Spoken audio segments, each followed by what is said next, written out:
Sansão é uma das figuras mais fascinantes da Bíblia. Um homem que nasceu com uma força incrível e uma missão especial, mas que também enfrentou grandes desafios por causa de suas próprias fraquezas. Sua história começa antes mesmo de ele nascer. Os pais de Sansão, Manoá e sua esposa, não conseguiam ter filhos. Certo dia, a esposa de Manoá recebeu a visita de um mensageiro celestial. Ele trouxe uma notícia que mudou suas vidas. Ela daria à luz um filho, e esse menino seria diferente de todos. Ele seria um nazireu, separado desde o ventre para cumprir uma missão importante: libertar o povo de Israel da opressão dos filisteus, seus inimigos de longa data. Uma das condições dessa missão era que o menino deveria seguir um voto muito específico. Ele nunca poderia cortar o cabelo, consumir bebida alcoólica ou se aproximar de coisas impuras. Seu cabelo longo seria um símbolo de sua consagração e a fonte de sua força. Assim, Sansão nasceu sob essas promessas e cresceu sabendo que sua vida não era como a de qualquer outra pessoa. Desde cedo, a força sobrenatural de Sansão começou a se manifestar.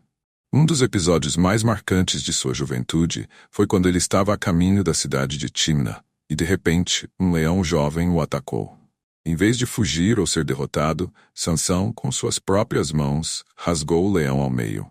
Isso aconteceu como se fosse algo trivial para ele, mostrando que sua força era muito maior do que a de qualquer ser humano normal.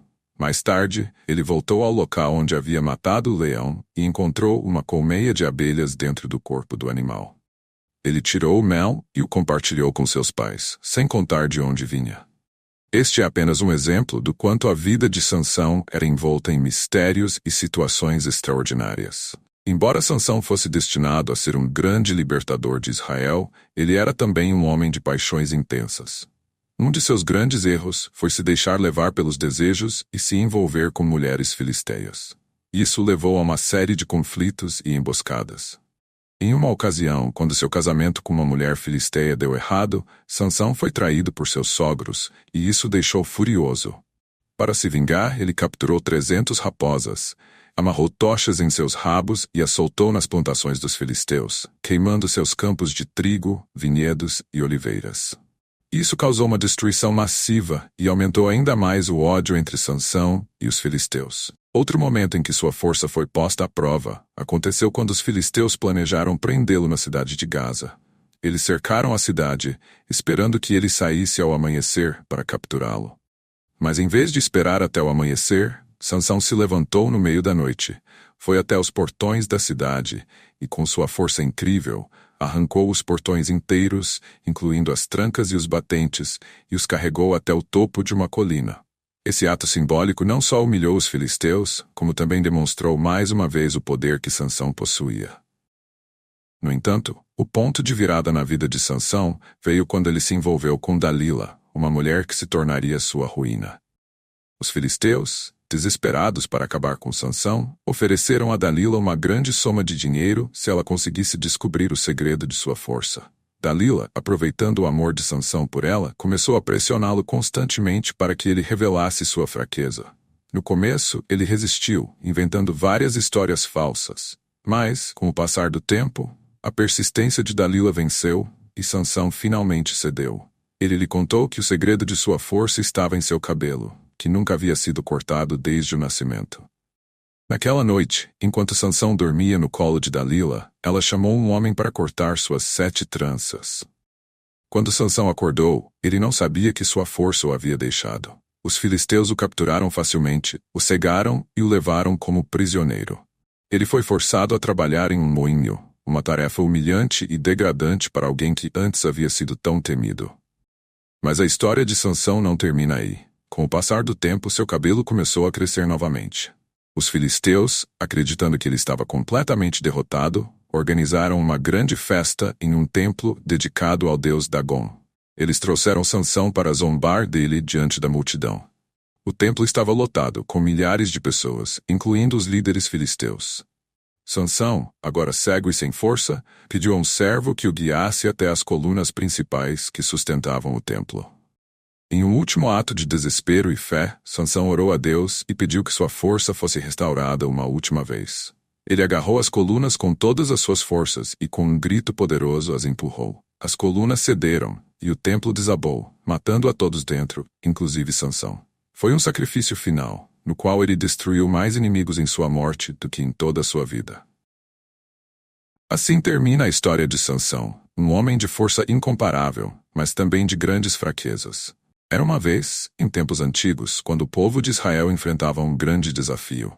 Os israelitas estavam em guerra com os filisteus, um povo poderoso e temido. Os exércitos se reuniram, cada um de um lado do vale de Elá. Mas entre os guerreiros filisteus, havia um gigante chamado Golias. Ele era imenso, quase 3 metros de altura, vestia uma armadura de bronze e portava uma lança tão pesada que nenhum homem comum poderia levantar. Durante 40 dias, Golias saía ao campo de batalha e desafiava os israelitas, gritando: "Mandem alguém para lutar comigo. Se ele me vencer, nós, filisteus, seremos seus servos. Mas se eu vencer, vocês serão nossos escravos." Seu desafio enchia o coração dos soldados israelitas de medo, e ninguém ousava enfrentá-lo. Foi nesse cenário que um jovem pastor chamado Davi apareceu. Ele era o mais novo dos filhos de Jessé, e não era soldado. Davi estava ali porque seu pai o enviara para levar comida aos seus irmãos, que estavam no campo de batalha. Quando Davi ouviu as palavras desafiadoras de Golias, sentiu seu coração se encher de indignação e coragem. Como poderia alguém zombar do exército do Deus vivo? Davi foi até o rei Saul e se ofereceu para lutar contra Golias. Saul olhou para Davi e tentou dissuadi-lo. Afinal, Davi era apenas um jovem, e Golias era um guerreiro experiente.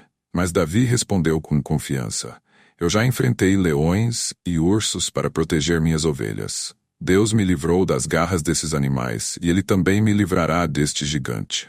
Davi se preparou para a batalha, mas recusou a armadura de Saul, pois era muito pesada, e ele não estava acostumado com ela. Em vez disso, pegou seu cajado, sua funda e escolheu 5 pedras lisas do riacho. Com essas armas simples, ele caminhou até o campo de batalha para enfrentar Golias. Quando Golias viu Davi, zombou dele, dizendo: "Sou eu um cão para que venhas a mim com um pedaço de pau?" Mas Davi respondeu com convicção: "Você vem contra mim com espada e lança, mas eu vou contra você em nome do Senhor dos Exércitos, o Deus dos Exércitos de Israel, a quem você desafiou. Hoje mesmo o Senhor o entregará em minhas mãos, e toda a terra saberá que há um Deus em Israel." O gigante avançou em direção a Davi, e o jovem pastor rapidamente colocou uma pedra em sua funda e a girou no ar. Em um movimento rápido e preciso, ele lançou a pedra com toda a sua força. A pedra voou e atingiu Golias bem no meio da testa. Com o impacto, o gigante caiu ao chão, morto. Davi correu até Golias, pegou a espada do próprio inimigo e cortou-lhe a cabeça, confirmando sua vitória. Quando os filisteus viram que seu herói estava morto, fugiram, e o povo de Israel venceu a batalha naquele dia. Assim, Davi, um jovem pastor que confiava em Deus, derrotou o poderoso Golias com uma pedra e uma funda, mostrando que a fé é mais forte que qualquer arma ou força física. A história de Davi e Golias nos ensina que, por maiores que sejam os desafios, com fé, coragem e confiança em Deus, podemos vencer qualquer obstáculo. Davi era jovem e aparentemente frágil diante de um inimigo muito mais forte. Mas ele acreditava que Deus estava ao seu lado, e isso lhe deu a coragem necessária para enfrentar o gigante. Aprendemos que não são as armas, a força física ou o tamanho que determinam a vitória, mas sim a determinação e a confiança de que, com Deus, até os maiores gigantes podem ser derrubados.